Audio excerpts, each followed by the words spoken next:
മഴതോറും മുമ്പേ സീരിയലിൻ്റെ ഇന്നത്തെ എപ്പിസോഡാണ് കേട്ടോ. നമ്മുടെ വൈജയന്തിയുടെ സഹോദരൻ ഗംഗനും അതുപോലെ തന്നെ അദ്ദേഹത്തിൻ്റെ ഭാര്യ മാലതിയും കൂടി നമ്മുടെ ബാലേന്ദ്രനെ കൺവിൻസ് ചെയ്യാൻ വേണ്ടിയിട്ട് വരികയാണ്. പക്ഷേ ബാലേന്ദ്രൻ്റെ അടുത്ത് എന്തൊക്കെ പറഞ്ഞിട്ടും അദ്ദേഹം കേൾക്കുന്നില്ല കേട്ടോ. 22 വർഷങ്ങൾക്ക് മുമ്പ് നടന്ന സംഭവമാണെന്നും അതെന്തിനാണ് ഇപ്പോൾ പറയുന്നതെന്നും നിങ്ങൾക്കിപ്പോൾ ഒരു കുടുംബമുണ്ട്, 3 മക്കളുണ്ട്, അപ്പോൾ അവരെയൊക്കെ നോക്കിയിട്ട് ഇനി സന്തോഷത്തോടെ ജീവിച്ചുകൂടെ എന്നൊക്കെയാണ് ബാലേന്ദ്രൻ്റെ അടുത്ത് ചോദിക്കുന്നത് കേട്ടോ. അപ്പോൾ ബാലേന്ദ്രൻ പറയുന്നുണ്ട്, കുടുംബം ഇനിയാണോ കുടുംബം, ഞാൻ ആകെ തകർന്ന് നിൽക്കുകയാണ്, ഇനി എനിക്ക് കുടുംബം ഒന്നും വേണ്ട എന്നൊക്കെ ഇങ്ങനെ ബാലേന്ദ്രൻ പറയുന്നുണ്ട് കേട്ടോ. അപ്പോൾ നമ്മുടെ ഗംഗയുടെ പറയുന്നുണ്ട്, ഞങ്ങൾ നിങ്ങളെ ചതിച്ചിട്ടൊന്നുമില്ല. 22 വർഷങ്ങൾക്ക് മുമ്പ് ബാലേന്ദ്രനാണ് വൈജയന്തി കല്യാണം ആലോചിച്ച് വന്നത്. ആ സമയത്ത് വൈജയന്തിക്ക് ഒട്ടും താല്പര്യമില്ലായിരുന്നു ഈ ഒരു വിവാഹം നടത്താനായിട്ട്. അതുപോലെ തന്നെ ശിവനും അതുപോലെ രാജീവിനും ഒന്നും താല്പര്യമില്ലായിരുന്നു. ഞാനും അച്ഛനും കൂടി നിർബന്ധിച്ചിട്ടാണ് ഈ വിവാഹം നടത്തിയത്. അതുപോലെ തന്നെ അമ്മയും അവളെ ഒരുപാട് നിർബന്ധിച്ചിരുന്നു.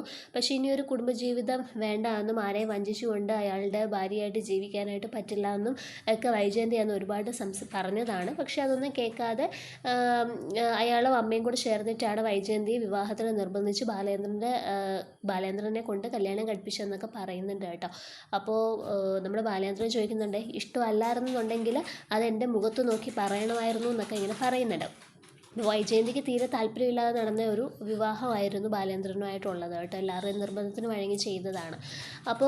അപ്പോൾ ബാലേന്ദ്രൻ പറയുന്നുണ്ട്, നിങ്ങൾ എന്നോട് ചെയ്തത് വലിയ ചതിയാണ്, ചെറ്റത്തരമാണ് എന്നൊക്കെ ഇങ്ങനെ കൈ ചൂണ്ടിയിട്ട് നമ്മുടെ ഗംഗനോട് സംസാരിക്കുന്നുണ്ട്. അത് അയാൾക്ക് ഒട്ടും ഇഷ്ടപ്പെടുന്നില്ല. അപ്പം ഗംഗേട്ടനും തിരിച്ച് പറയുന്നുണ്ട്, എന്നോട് ഇങ്ങനെയൊന്നും സംസാരിക്കരുത് എന്നൊക്കെ. അങ്ങനെ ദേഷിച്ച് ഈ ഗംഗേട്ടൻ അങ്ങ് ഇറങ്ങി പോവുകയാണ്. നമ്മുടെ മാലതി അപ്പോഴത്തേക്ക് പറയുന്നുണ്ട്, ഞാൻ എന്തായാലും ബാലേന്ദ്രനോട് സംസാരിച്ചോളാം എന്നൊക്കെ ഇങ്ങനെ പറയുന്നുണ്ട്. അങ്ങനെ ബാലേന്ദ്രനോട് സംസാരിക്കുന്ന സമയത്ത് ബാലേന്ദ്രൻ അതൊന്നും കേൾക്കാൻ കൂട്ടാക്കുന്നില്ല. എന്നാലും മാലതി പറയുന്നുണ്ട്, കുറച്ച് സന്മനസ് എന്നോട് കാണിക്കും, ഞാൻ പറയുന്നതൊന്ന് കേൾക്കും എന്നൊക്കെ ഇങ്ങനെ പറയുന്നുണ്ട് കേട്ടോ. അപ്പോൾ ഇങ്ങനെ പറയുന്നുണ്ട്, വൈജയന്തിക്ക് ഒട്ടും താല്പര്യമില്ലാതെ നടന്ന വിവാഹമാണ്, അതൊക്കെ ശരിയാണ്. പക്ഷേ 22 വർഷങ്ങൾക്ക് മുമ്പ് നടന്ന കാര്യമില്ലേ, അവൾ തന്നെ ചതിക്കണമെന്ന് പറഞ്ഞിട്ട് മനഃപൂർവ്വം പ്രണയിച്ചതൊന്നുമല്ല ആരെയും. അവൾക്ക് അങ്ങനെ ഒരു അബദ്ധം പറ്റിപ്പോയതാണ്. അതിൽ അവൾക്കൊരു പെൺകുടി ജനിക്കുകയും ചെയ്തു. അതൊക്കെ ജീർണിച്ച് അവശേഷിച്ച കാര്യങ്ങളല്ലേ, ഇനി എന്തിനാണ് അതൊക്കെ സംസാരിച്ചുകൊണ്ടിരിക്കുന്നതെന്നൊക്കെ ഇങ്ങനെ ചോദിക്കുന്നുണ്ട് കേട്ടോ. എന്നിട്ട് മാലതി പറയുന്നുണ്ട്, ഞാൻ ആരെയും വെള്ളപൂശാൻ വേണ്ടിയിട്ടൊന്നും പറയുന്നതല്ല, ഞാൻ ആ കുടുംബത്തിലേക്ക് കയറി വന്ന ആളാണ്. പക്ഷെ ഞാനും അതിന് സാക്ഷിയായതുകൊണ്ട് ബാലേന്ദ്രൻ്റെ അടുത്ത് സംസാരിക്കുന്നതാണെന്നൊക്കെ ഇങ്ങനെ പറയുന്നുണ്ട് കേട്ടോ. എന്നിട്ട് മാലതി പറയുന്നുണ്ട്, വൈജയന്തിക്ക് ഒരാളെ വഞ്ചിച്ചുകൊണ്ട് അയാളെ ഭർത്താവായിട്ട് കാണാനോ ബഹുമാനിക്കാനോ സ്നേഹം കൊടുക്കാനോ ഒന്നും കഴിയില്ല. അവൾക്ക് അത്രയും വലിയൊരു മുറിവാണ് അവളുടെ മനസ്സിലുള്ളത്. ആ മുറിവ് ഇതുവരെ ഉണങ്ങിയിട്ടില്ല. അപ്പം അവളുടെ ക്യാരക്ടറും അങ്ങനെ തന്നെ ആയിരിക്കും എന്നൊക്കെ ഇങ്ങനെ പറയുന്നുണ്ട്. അപ്പോൾ ബാലേന്ദ്രൻ പറയുന്നുണ്ട്, അതവൾ അക്ഷരം പ്രതി എന്തായാലും അനുസരിക്കുന്നുണ്ട്. അവൾ ഇതുവരെ എന്നൊരു സ്നേഹമോ ബഹുമാനമോ അല്ലെങ്കിൽ ഭർത്താവായിട്ട് കാണുമോ നല്ലൊരു കുടുംബജീവിതമോ ഒന്നും അവർക്ക് ഉണ്ടായിട്ടില്ല. അതെന്തായാലും അവൾ നല്ലപോലെ ചെയ്യുന്നുണ്ട് എന്നൊക്കെ ഇങ്ങനെ പറയുന്നുണ്ട് കേട്ടോ. അങ്ങനെ മാലതി കുറേയൊക്കെ അതൊക്കെ മറക്കണം എന്നൊക്കെ ഇങ്ങനെ പറയുന്നുണ്ടെങ്കിലും ബാലേന്ദ്രൻ അതൊന്നും കേൾക്കുന്നില്ല.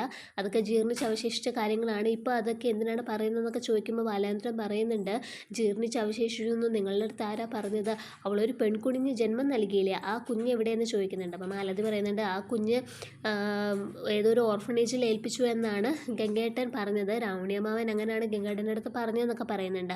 പക്ഷേ ഓർഫനേജിൽ ഏൽപ്പിച്ചെങ്കിലും 2 വർഷത്തിന് ശേഷം ആ കുഞ്ഞ് എന്തോ അസുഖം വന്ന് മരിച്ചു എന്നും പറയുന്നുണ്ട്. അപ്പോൾ അതിനെന്താ തെളിവെന്ന് ബാലേന്ദ്രൻ ചോദിക്കുന്നുണ്ട്. അതിന് ഇവർക്ക് മറുപടിയില്ല.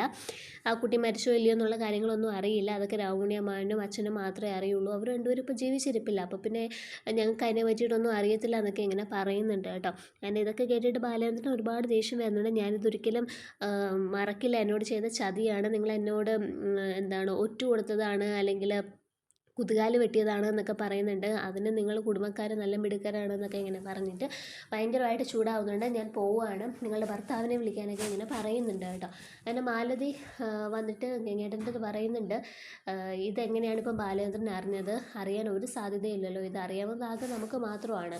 അപ്പം നമ്മളാരും ബാലേന്ദ്രൻ്റെ അടുത്ത് ഈ കാര്യം പറഞ്ഞിട്ടില്ല, പിന്നെ ഇതെങ്ങനെയാണ് ഇപ്പോൾ പൊങ്ങി വന്നത് എന്നൊക്കെ ഇങ്ങനെ ചോദിക്കുന്നുണ്ട് കേട്ടോ. രാവണിയമ്മാനും അച്ഛനും ഒക്കെ മരിച്ചു, പിന്നെ ഓർഫനേജിൽ ആ കുട്ടി ജീവിച്ചിരിപ്പുണ്ടോ ഇല്ലയോ എന്നുള്ളത് മരിച്ചു പോയി എന്ന് പറയുന്ന ഒരു കള്ളമാണെന്നൊക്കെ ഇങ്ങനെ മാലതി പറയുന്നുണ്ട്. ചിലപ്പോൾ ജീവിച്ചിരിപ്പുണ്ടാവുക എന്നൊക്കെ ഇങ്ങനെ മാലതി പറയുന്നുണ്ട്. എന്നാലും ഇതെങ്ങനെയാണ് ഇപ്പോൾ ബാലേന്ദ്രൻ അറിഞ്ഞതെന്നുള്ള കാര്യമൊക്കെ അവർ തങ്ങളിൽ ഇങ്ങനെ ഡിസ്കസ് ചെയ്യുന്നുണ്ട്.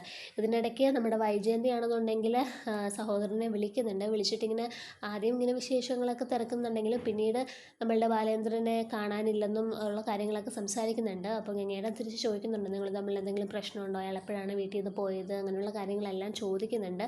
നിങ്ങൾ തമ്മിൽ എന്തെങ്കിലും പിണക്കമുണ്ടോ എന്നൊക്കെ ചോദിക്കുന്നുണ്ട്.